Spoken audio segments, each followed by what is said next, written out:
آج کی یہ جو تقریب ہے خصوصی طور پر ایک عظیم صوفی بزرگ جن کے احوال حیات ان کی زندگی کے مختلف گوشے اور پہلو وہ آپ نے سماعت فرمائے، الشیخ شمس الدین امیر کلال رحمت اللہ تعالی علیہ۔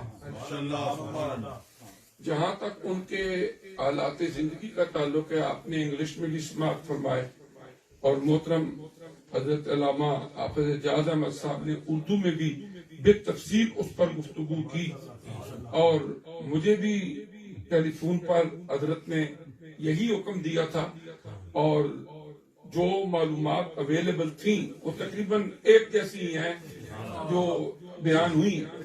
میں یہاں پر جو بات اس حوالے سے عرض کرنا چاہوں گا کہ الشیخ شمس الدین امیر کلال رحمت اللہ تعالی علیہ، ان کے جہاں تک فیوز و برکات کا تعلق ہے وہ اتنی ہی بات سمجھنے کے لیے کافی ہے کہ حضرت الشیخ بہاء الدین نقشبند رحمت اللہ تعالی علیہ جیسی ہستیاں ان کے حلقہ ارادت کے ان کے مرید تھے، وہاں سے انہوں نے فیضان پایا، اور پھر پوری دنیا کے اندر اس وقت آپ دیکھیں کہ اس فیضان کی برکتیں کیا ہیں۔ میں ایک چھوٹا سا ایکسپیرینس آپ سے شیئر کرنا چاہوں گا، تقریباً 2 مہینے کی بات ہے۔ میں کوئی 1 ہفتے کے لیے ترکی میں تھا، تو وہاں پر جو میرے ہوسٹ تھے، کیونکہ ہم اپنی مسجد الحراء کا جو محراب ہے وہ ترکی سے بنوا رہے ہیں وڈ کا، تو اسی سلسلے میں گیا تھا، تو وہی لوگ جو تھے وہ میرے میزبان بھی تھے، تو پھر انہوں نے مجھے مختلف مساجد مختلف جگہ پہ وہ لے کر گئے، دیکھا۔ آپ نے بھی اکثر و بیشتر لوگ جاتے رہتے ہیں، لیکن دیکھنے کا ہر ایک کا نقطہ نظر اپنا ہوتا ہے، جیسی سوچ ہوتی ہے۔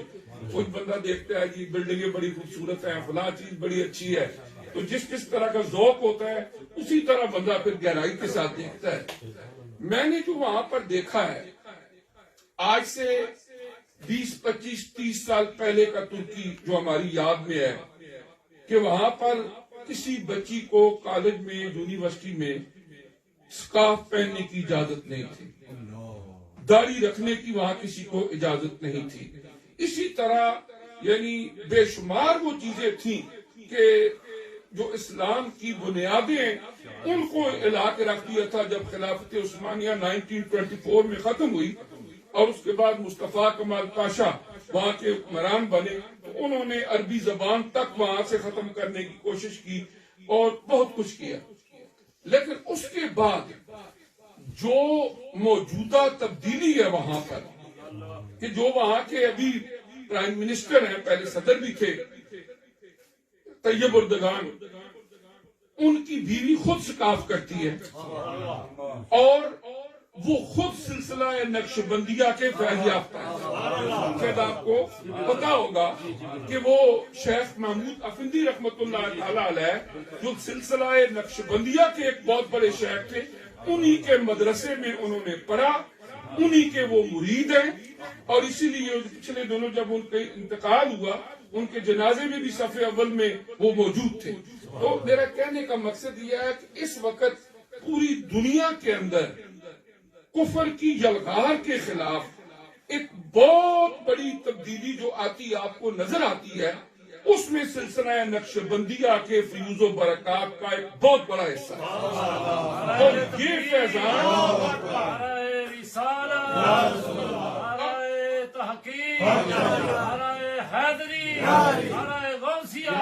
فیضان حضور خواجہ خواجگان سلسلہ عالیہ نقش بندیہ زندہ باد۔ اور یہ فیضان دلوں سے دلوں تک منتقل ہونے والی صدری نسخے ہیں، انویزیبل چیز ہے، آنکھوں سے، سر کی آنکھوں سے یہ نظر نہیں آتا۔ یہ فیضان ہے برکات نبوت، یعنی جو ہمارا دین ہے اس کے 2 حصے ہیں، ایک تعلیمات نبوت اور ایک برکات نبوت۔ تعلیمات نبوت قرآن ہے، حدیث ہے، فقہ ہے، علم کلام ہے، تفاسیر ہیں، دیگر بہت کچھ ہے جو کتابوں میں لکھا ہے۔ سبحان یہ کیا ہے؟ یہ تعلیمات نبوت ہیں، اور وَيُزَكِّيهِمْ کے ذریعے جو فیضان صحابہ کرام رضوان اللہ تعالی علیہ مجمعین نے حضور علیہ السلام کے قلب نبوت سے پایا، اور پھر آگے جو ان کے ہاتھ میں ہاتھ دیتا گیا ان سے قلبی تعلق عقیدت کا وابستہ کرتا گیا، اس تک یہ فیضان پہنچتا گیا، اور وہ آج تک جاری و ساری ہے۔ اور یہی وہ فیضان ہے جو حضرت خواجہ شمس الدین امیر کلال رحمت اللہ علیہ کے سینے تک بابا سماسی رحمت اللہ تعالی علیہ، جو عظیم بزرگ تھے جن کا واقعہ اللہ صاحب نے بھی بیان کیا اور انگلش میں بھی آپ نے سنا، کہ وہ اتنی اللہ نے ان کو نگاہ دی تھی کہ ادھر کشتی کے مقابلے ہو رہے ہیں اور کشتی کا مقابلہ ہو رہا ہے، وہ آ کے سائڈ پہ کھڑے ہو گئے۔ لوگوں نے پوچھا آپ کیوں کھڑے ہو گئے؟ انہوں نے کہا ان میں ایک بندہ پہلوان ہے، میں دیکھ رہا ہوں کہ اللہ نے اس میں اتنی روشنی رکھی ہے کہ جب اس کی اصلاح ہوگی تو اس روشنی سے ایک جہان منور ہوگا۔ اور پھر جب وہ آپ کے پاس آئے، حضرت خواجہ شمس الدین امیر کلال ایک نظر ڈالی، ان کی حالت بدل گئی، ان کے ساتھ ہی چلے گئے۔ یہ روحانیت کا سلسلہ بھی بڑا عجیب ہے۔ اس کے بعد وہ ان کے ساتھ ہی چلے گئے اور 20 ایئرز ان کے ساتھ گزار دیے۔ تو یہ فیضان جو وہاں سے آگے حضرت خواجہ بہاء الدین نقشبند رحمت اللہ علیہ تک پہنچا، جس سے آگے سلسلہ نقشبندیہ اس کا نام پڑا، اور اس کے بعد کیا ہے کہ آج تک دنیا کے اندر جاری و ساری ہے۔ دوسرا نقطہ جو ان سارے واقعات کو جو میں نے بزرگوں سے یہاں بیٹھ کے سنے ہیں، دوسری بات جو مجھے سمجھ آئی ہے وہ یہ ہے، ہمارے پتے کی جو بات ہے، دیکھیں ایک بندہ سوچتا رہے، مرنا تو ہے ہی نا، یہاں رہنے کے لیے تو کوئی نہیں آیا، سوچتا رہے چلو میں کسی دن ذکر شروع کروں گا، کس دن توبہ کروں گا، کسی دن اچھا بندہ بنوں گا، چلو آج تو چھوڑو نا، آج تو نیند آئی ہے، آج تو یہ ہے، کل کریں گے، پرسوں کریں گے، یہ زندگی کا سلسلہ گزرتا رہتا ہے، اور اسی طرح یہ سلسلہ چلتا رہتا ہے، اور وہ کل آج تک کبھی نہیں آیا۔ زندگیاں بیت جاتی ہیں، وہ کل نہیں آتا، کام وہی ہوتا ہے جو آج ہوتا ہے، ٹھیک ہے۔ اچھا، اس کے لیے ہے کہ آپ دیکھیں کہ آپ تاجر تھے، زراعت بھی کرتے تھے، اس کے علاوہ شاید آپ نے سنا بھی یہاں پر کہ تلال کا مطلب ہوتا ہے مٹی کے برتن بنانے والا۔ آپ کا جو شعبہ تھا، آپ مٹی کے برتن بنا کے بیچتے تھے، جس کو فارسی میں کہتے ہیں کوزہ گر۔ آپ برتن بنا کے بیچا کرتے تھے، اس لیے آپ کو امیر تلال کہا جاتا ہے۔ تو آپ مٹی کے برتن بنا کے بیچتے، فارغ وقت کے اندر آپ کا مشغلہ تھا، آپ کشتی کرتے، بہادر تھے، طاقتور تھے۔ یہ آپ کو کیا پتا تھا کہ میرے ساتھ کیا ہونے والا ہے؟ آپ کو جو یہ رتبہ ملا، کیسے ملا؟ حضرت بابا سماسی سے جب ملاقات ہوئی، ان کے فیض نگاہ سے۔ تو مطلب یہ ہوا کہ بندہ جیسا بھی ہو، اللہ والوں کی نگاہ سے اس کے اندر انقلاب آتا ہے، اللہ والوں کی نگاہ سے اس کا اندر بدلتا ہے، اس کی زندگی بدلتی ہے۔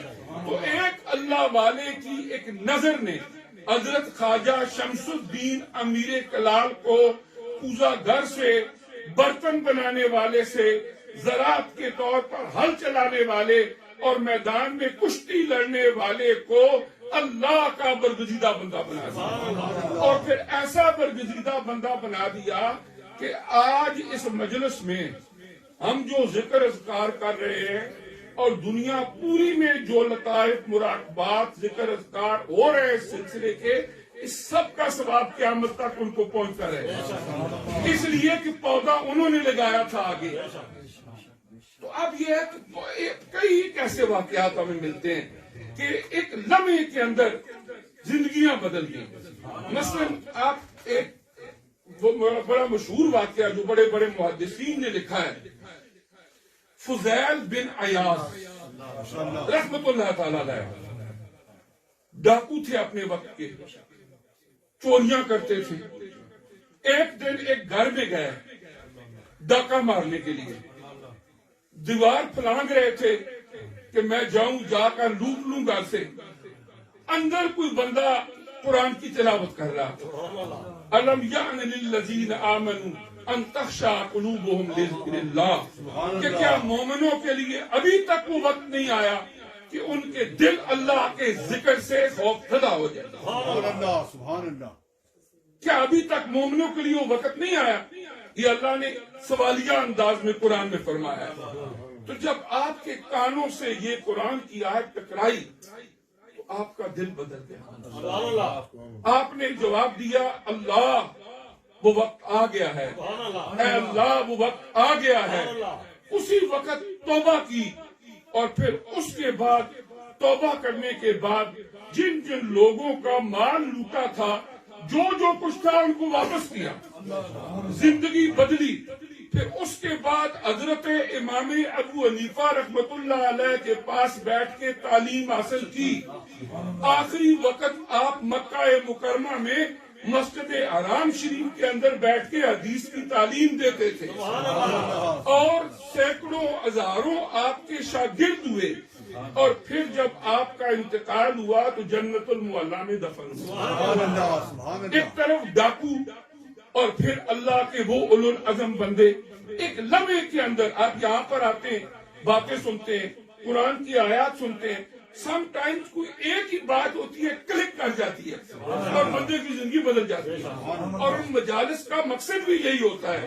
قرآن میں اللہ پاک نے ارشاد فرمایا کہ اے پیارے نبی ان مومنوں کو نصیحتیں کرتے رہا کرو، اس لیے کہ مومنوں کے لیے نصیحتیں فائدہ بخش ہوتی ہیں. مومنوں کے لیے نصیحتیں فائدہ بخش ہوتی ہیں کہ جب دل میں ایمان ہو تو کوئی پتہ نہیں، کوئی حدیث، کوئی قرآن کی آیت، کوئی واقعہ، کوئی چیز بندہ سن لے، اس کے بعد توبہ کر کے اب دیکھیں من آنم کے دانم، مجھے نہیں پتا میں میرے آپ کے اندر کون سی خامی ہے، آپ کو نہیں پتا میرے اندر، لیکن ہر ایک کو پتا ہے.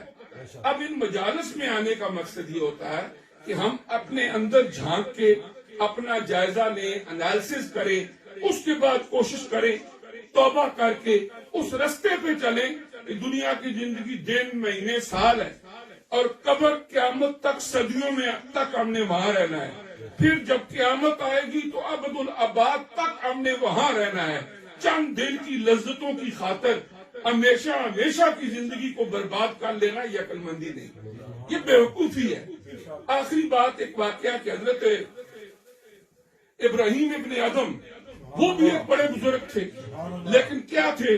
وہ بھی شرابی، کبابی، شہزادے تھے، شہزادگی میں تھے اور شراب و کباب پیتے، اس قسم کے ان کے حالات تھے. انہوں نے ایک دفعہ جب قرآن پاک کی یہ آیت سنی کہ اللہ پاک نے فرمایا کہ ہم نے زمین و آسمان کو اور اس کے اندر جو کچھ ہے، کیا تم یہ سمجھتے ہو کہ ہم نے اس کو بیکار پیدا کیا ہے؟ انہوں نے کہا نہیں، اگر میں بھی اسی میں ہوں، اللہ نے بیکار پیدا نہیں کیا. قرآن کی ایک آیت نے کلک کیا، ان کی زندگی بدل گئی، اور ابراہیم ابن ادم اپنے دور کے ایک بہت بڑے ولی اللہ گزرے. اس طرح یہ ہے کہ حضرت خواجہ شمس الدین امیر کلال رحمت اللہ تعالی علیہ، ان کی زندگی سے ہمیں سبق یہی ملتا ہے کہ صوفیاء کرام کے ساتھ وابستگی اختیار کر کے، جو میں نے سٹارٹ میں آیت پڑھی ہے، اور اس پر استقامت کے لیے سب سے مؤثر نسخہ استقامت کے ساتھ ذکر الہی جاری رکھنا، اور اللہ تبارک و تعالیٰ پھر اپنا فضل فرماتے ہیں. اللہ پاک مجھے بھی آپ کو بھی سمجھنے کی عمل کی توفیق دے.